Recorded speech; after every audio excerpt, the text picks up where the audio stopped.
હોમિયોપેથીને જાણો જીવનને માણો પ્રોગ્રામ અંતર્ગત હું ડૉક્ટર દિવ્યપ્રભા પટેલ, હોમિયોપેથિક ડૉક્ટર, આપ સૌનું હાર્દિક સ્વાગત કરું છું. આ સિરીઝ ચાલુ કરવા પાછળનો મારો હેતુ એ છે કે વધુને વધુ લોકો હોમિયોપેથિક વિશે સમજે અને હોમિયોપેથિકને અપનાવે. મારા આટલા વર્ષોની પ્રેક્ટિસમાં મેં ક્યાંક ને ક્યાંક એવું અનુભવ્યું છે કે મોટાભાગના લોકો હોમિયોપેથિક સારવાર કરાવવામાં ખચકાટ કે સંકોચ અનુભવતા હોય છે.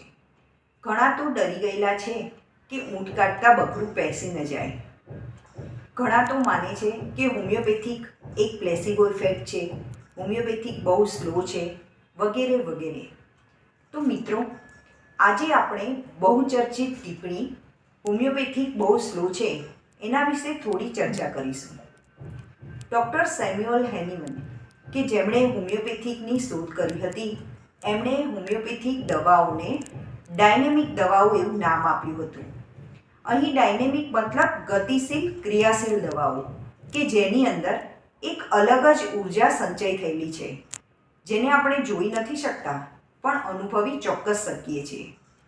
જેમ કે તમે સ્કૂબા ડ્રાઈવ માટે જાઓ અને ખાલી ઉપર જ તરીને આવતા રહો તો લાગશે કે કંઈ નથી, બસ ચારે બાજુ પાણી પાણી જ છે.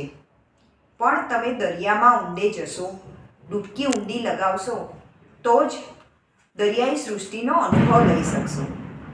એમ જે લોકો હોમિયોપેથિક દવાઓ લે છે એ લોકો જ એના મહત્ત્વને સમજી શકે છે. અને હા મિત્રો, હોમિયોપેથિક સ્લો બિલકુલ નથી, પણ એ બહુ જ જરૂરી છે. એ બહુ જ અગત્યનું છે કે બીમાર પડ્યાના કેટલા સમયમાં તમે હોમિયોપેથિક ડૉક્ટરનો સંપર્ક કર્યો. માનો કે તમને કોઈ તકલીફ 1 કે 2 કલાકથી જ છે અને તમે હોમિયોપેથિક ડૉક્ટર પાસે ગયા, તો હોમિયોપેથી તમને એ જ દિવસે સફળ રિઝલ્ટ આપે છે. પણ હવે તમે જૂના જટિલ રોગો, 10-12 વર્ષ જૂના જટિલ રોગો લઈને ડૉક્ટર પાસે જાઓ તો સંપૂર્ણ ઠીક થતાં 1 કે 2 વર્ષ તો લાગે જ.